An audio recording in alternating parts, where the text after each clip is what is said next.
Hello students and welcome to the channel. And today we will do passage comprehension for class 10th. Hello बच्चों, आप लोगों की lesson reading complete हो चुकी है और आज हम एक नया टॉपिक करेंगे पैसेज कॉम्प्रिहेंशन। पैसेज कॉम्प्रिहेंशन में आपके पास एग्जाम में 3 पैसेजेस आएंगे। इनमें से आपको 2 पैसेज अटेम्प्ट करने हैं और हर एक पैसेज के 5 मार्क्स आपको मिलेंगे। तो हम स्टार्ट करते हैं पैसेज कॉम्प्रिहेंशन। ये पैसेज जो हैं आपकी इंग्लिश रीडर बुक में से किसी भी लेसन में से आएंगे और आज जो मैंने पैसेज लिया है वो है आपके first lesson a letter to God में से। ये लेसन के स्टार्टिंग में ही है passage. The house the only one in the entire valley sat on the crest of a low hill. Passage comprehension के लिए सबसे पहले आपको पूरे पैसेज को ध्यान से पढ़ना है। उसके बाद उसके नीचे जो क्वेश्चन लिखे हुए हैं उनके आंसर इस पैसेज में से छांटने हैं। द हाउस, घर। The only one in the entire valley, पूरी की पूरी घाटी में वो केवल एक ही मकान था।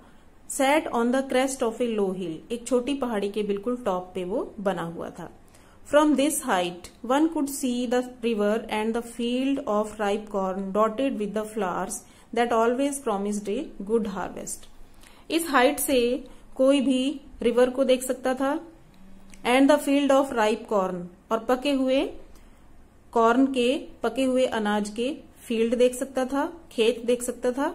डॉटेड विद द फ्लावर्स, और उसमें जगह जगह फूल दिखाई देते थे। That always promised a good harvest, और उससे पता चलता था कि बहुत अच्छी फसल होने वाली थी।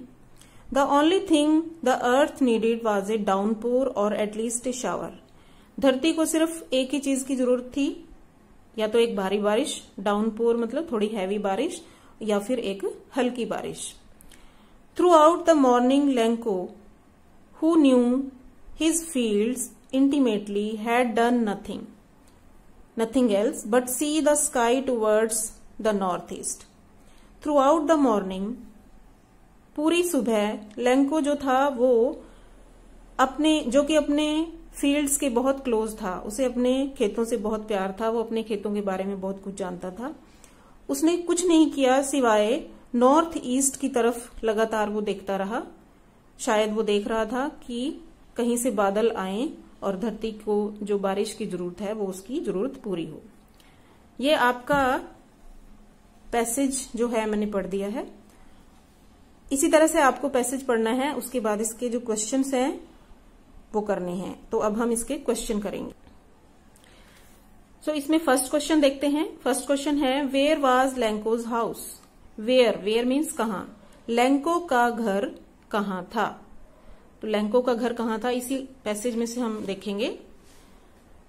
The house the only one in the entire valley sat on the crest of a low hill. इसमें से ही आपको क्वेश्चन में से ही आंसर स्टार्ट करना है। Lencho's house was on the crest of a low hill. ये आंसर इसका मैं यहां लिख देती हूं।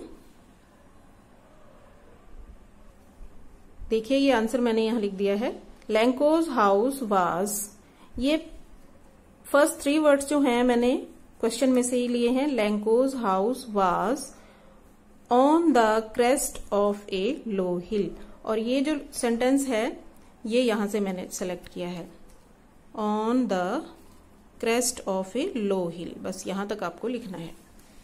अब सेकंड क्वेश्चन देखिए। What could one see from his house. उसके घर से कोई भी क्या देख सकता था, क्या दिखाई देता था उसके घर से। From this height one could see the river and the field of ripe corn. यहां तक आपका आंसर कंप्लीट हो जाता है। इसके बाद आपको लिखने की जरूरत नहीं है। इसका आंसर हम कैसे लिखेंगे।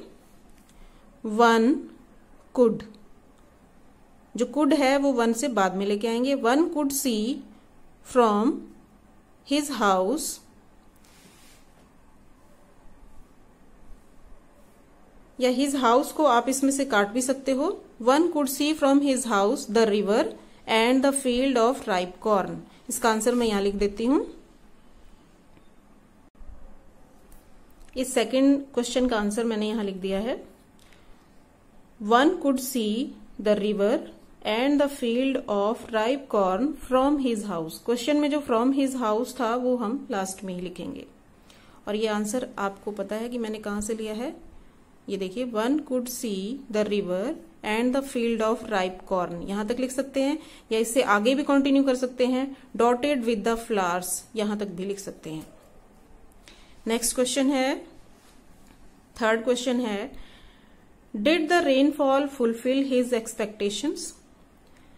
एक्सपेक्टेशंस का मीनिंग होता है जो वो चाह रहा था, कि जो वो चाहता था क्या रेनफॉल ने उसकी वो चाहत पूरी की। तो इसमें आपको पता है कि रेनफॉल हुई तो थी, बट रेनफॉल हेल स्टॉर्म के साथ हुई थी, जिसकी वजह से उसका पूरा खेत, पूरा जो फील्ड था कॉर्न का, वो डिस्ट्रॉय हो गया था।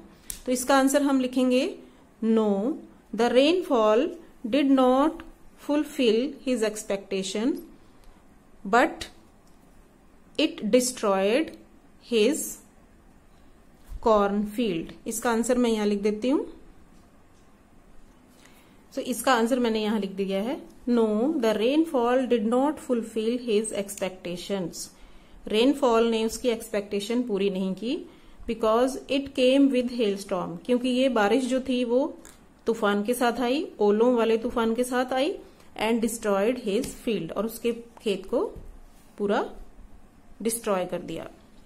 फोर्थ क्वेश्चन देखिए, why did Lanco see the sky towards the north east. Lanco north east की तरफ स्काई को क्यों देख रहा था, क्यों देख रहा, बार बार सुबह के टाइम वो नॉर्थ ईस्ट की स्काई की तरफ देख रहा था, तो वो क्यों देख रहा था। देखिए, इसमें इसका आंसर मिलेगा हमें,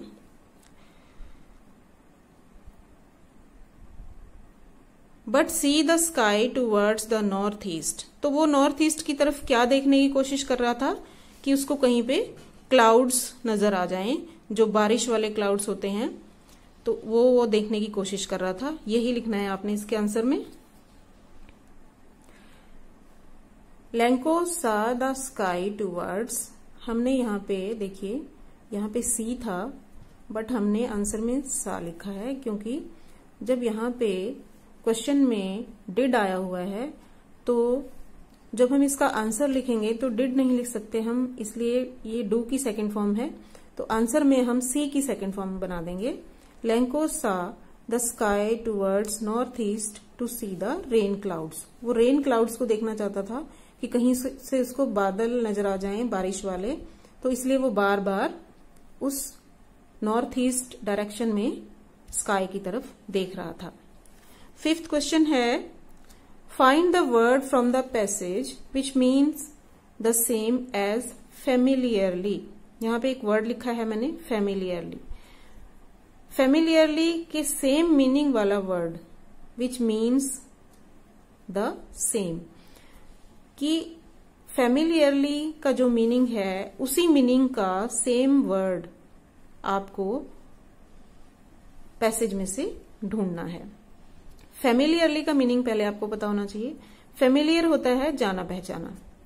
तो इस पैसेज में जब आप इसको ध्यान से पढ़ोगे एक बार, तो आपको पूरे पैसेज में यहाँ पे एक वर्ड मिलेगा, who knew his fields intimately, कि वो बहुत अच्छे तरीके से, इंटीमेटली का मीनिंग होता है वेरी क्लोजली, कि आप बहुत क्लोजली, बहुत ज्यादा अच्छे तरीके से किसी चीज को जानते हो।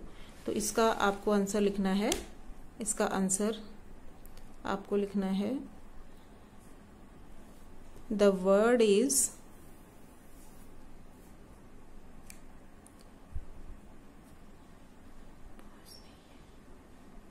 इंटीमेटली।